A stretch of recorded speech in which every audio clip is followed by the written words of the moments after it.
Hey, I'm Andy, David's oldest brother, and I swear we'll make it quick. The bar's a long ways away.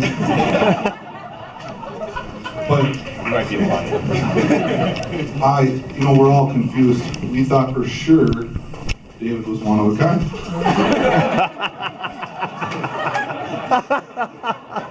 You're wrong. No, we love having Alyssa around. But David had some nice introductions for his brothers the other night, and my creative brothers here have developed a rebuttal. So, good luck, bud. Andrew, that was Well, I'm Luke, number 3. I again just want to give a quick thank you to the Ringdals and Mom and Pops, Pat and Paul. It was a lovely service. Second thank you quick to Andy, who, you can stop me if I'm misquoting you, but I think it was rump shaking that you're bringing to the dance floor later. I think everyone's excited for that. And then the last thank you to David and Alyssa for having us all here, letting us watch that ceremony. It was amazing to see you together. And I've never seen David happier than when he's with you and sad when he's with you, if I said that right. You know what I'm trying to say. And I didn't know Alyssa sans David, but I'd like to hope that David gives Alyssa that same feeling. But, yes, Andy? Can't hear you. Oh, Andy's was closer to my mouth. Well, you hold it like a rapper. Drops this summer. Something saucy. Pringle sausage. But so with that said, it's been amazing to have Alyssa around. There's 5 of us. We're not easy to get along with. There's the hockey games, there's the board games, there's Josh cheating during the board games. And there's, maybe you guys can all come see it sometime, but there's these semi-drunk Nissen family jam sessions, and they're not really easy for a girlfriend to just kind of sneak in on, but she does well. She doesn't judge us.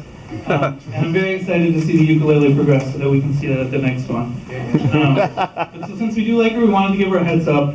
And as we sat down to think about stories, David might have said this, we used to make fun of each other, do a little joshing growing up. We don't anymore because we're adults. But we came up with a bunch of stories. David has a long list of fun stories to go with him. And they all kind of centered around the same theme. And I apologize, it's the same theme that's at every other one of these best man speeches, is that David should be dead. I don't mean it aggressively. It's a miracle that he found you, but it's even a bigger miracle that he was alive to do so. But that kind of seemed like a morbid point for a wedding, so we started back at square one. But the more we talked over, we thought maybe these aren't accidents. Like, there's no way that all this stuff happened. And so over time we became more and more convinced it was David kind of giving us a flash of his superpowers, like flaunting his secret identity, like when Superman's glasses fall off and everyone's like, I've seen you somewhere before. I'm shaking your head, so we'll give you some examples of how you're marrying a superhero, and it's going to do well. So to start off, we were a very water-oriented family. We all did our swimming lessons. We were raised on the lake. We were forced to be dragged aimlessly behind a boat when we'd rather just sit inside and play Mario Kart and choose it. Go ahead. But so every summer we'd go to a cabin of a family friend, Christensen's, I believe, we're here somewhere. Back there, thank you guys. Number 17. Boating, fishing, swimming, all that sorts of stuff. There was one day in particular where we all got cool new life jackets. We were sitting out at the end of the dock, deep in debate. David was 3 or 4 at the time, I think. So it's probably like, I don't know, discussing topics with him, or like, how is the reunification of Germany going to affect the world? Or which version of the Bible is most reflective of the original text? Or who farted? And we were constantly debating growing up. But so out of nowhere, David disappears off the end of the dock, and Mom, watchful eye, comes screaming down the dock, Dean, jump in, get him, save him! Classic Mom. And Dad had a more laid-back approach. He's like, honey, he's got a jacket, he'll pop back up. So we waited, 1, 2, 3, 4, he's not coming back up. So we approached the dock and looked over, and David's just kind of chilling at the bottom. I think he was stroking a sunfish until he grabbed the jacket and pulled him out of the water.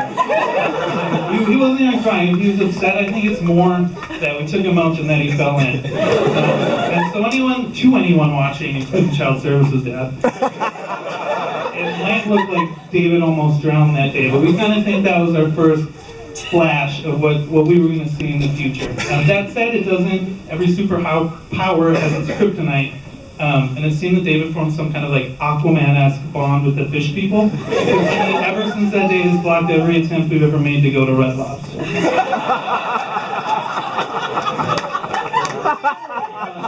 Every time. So it's good to have you. Your seafood intake may go down, but you're marrying a superhero, and I promise you it'll be worth it.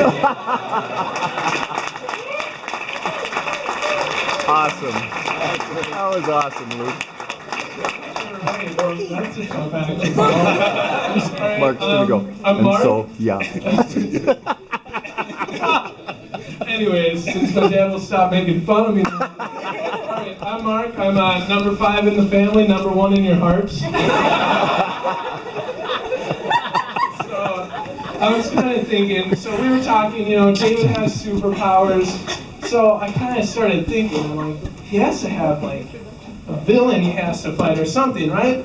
And I thought, being the youngest of 5 brothers, I knew a whole lot about evil. So much with these 3 big guys and 1 little one down there.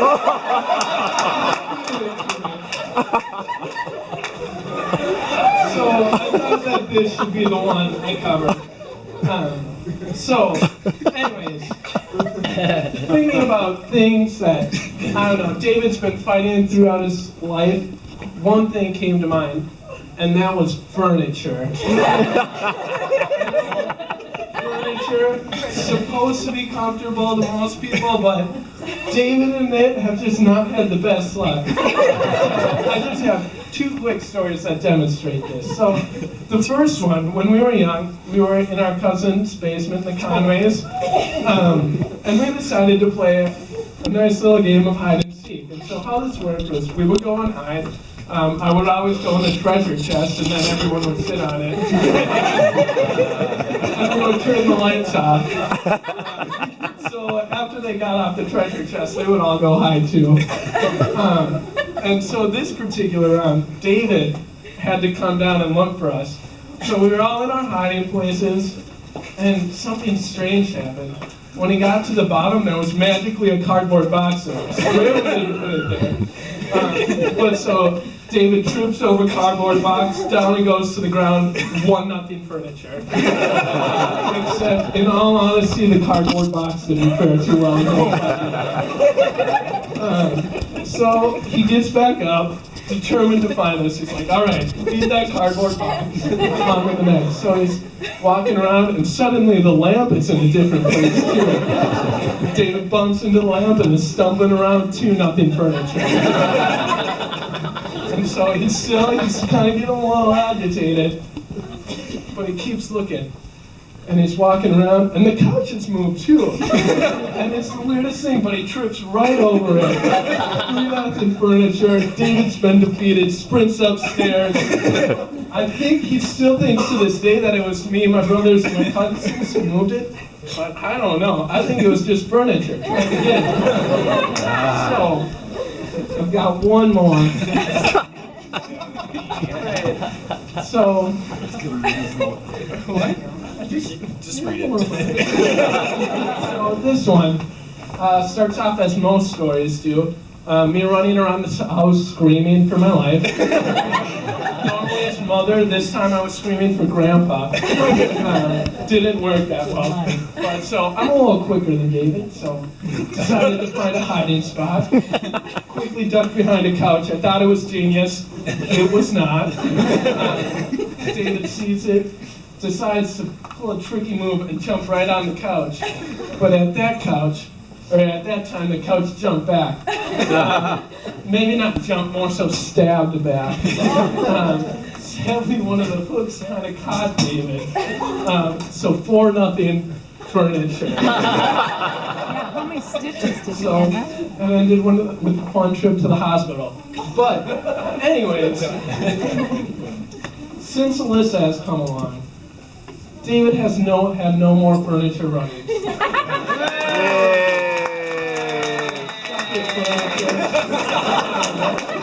With the help of Alyssa and Netflix, they have done a serious number on some couches. It's been great for you to be. I'm glad you could help my brother. But yes, I just want to wish you guys a lifetime of happiness, being awesome superheroes together, fighting furniture everywhere.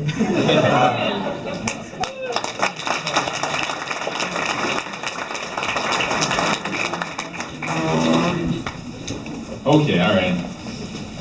So, if you guys didn't already know, just by listening to these guys up here, I'm David's favorite, clearly.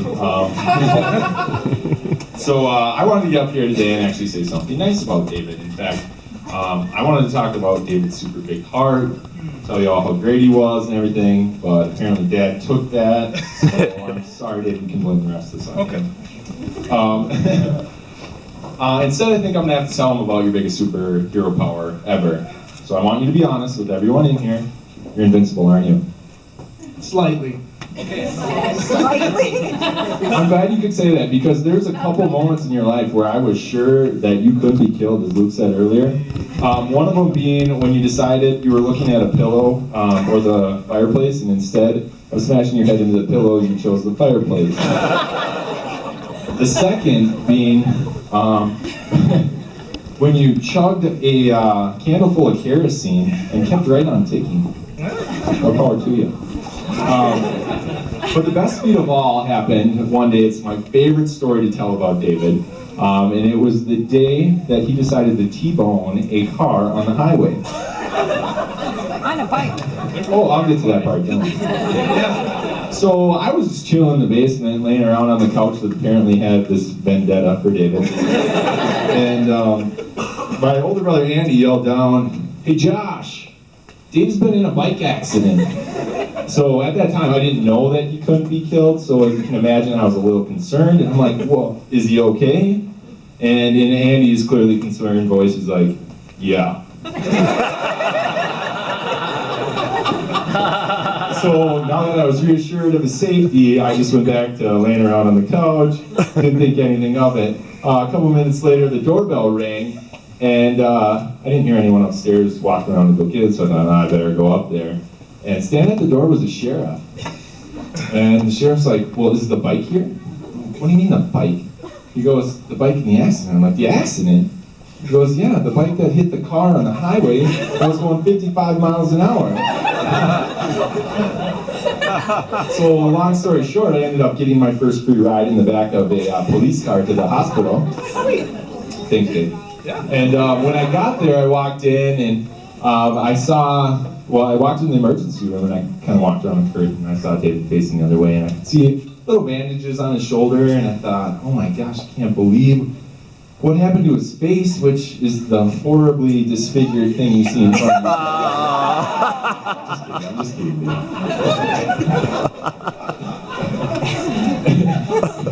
Actually, what he did is he turned around and with the goofiest darn smile on his face, "Josh, I hit a car." Like it was the proudest moment of his life. So, I know being cool, or being invincible is pretty cool, dude. Especially when you look at Andy down here, that breakable little fragile thing. But one thing is certainly clear, someone's looking out for you. And they must have some pretty big plans in the works for you. And I know a lot of those plans are getting started right here, right now, today.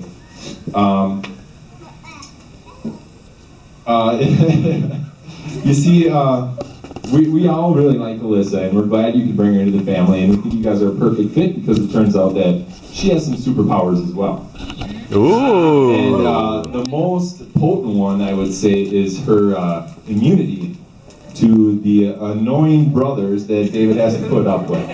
So we just want to say thanks for sticking around and agreeing to be our brother's sidekick. And Now that you know that you're in it for life, which is going to be a very, very, very, very long time with someone who's invincible. We hope you guys will enjoy it. So, if everyone could raise their glasses, I'd like to say cheers and congratulations to the ambiguously cute duo.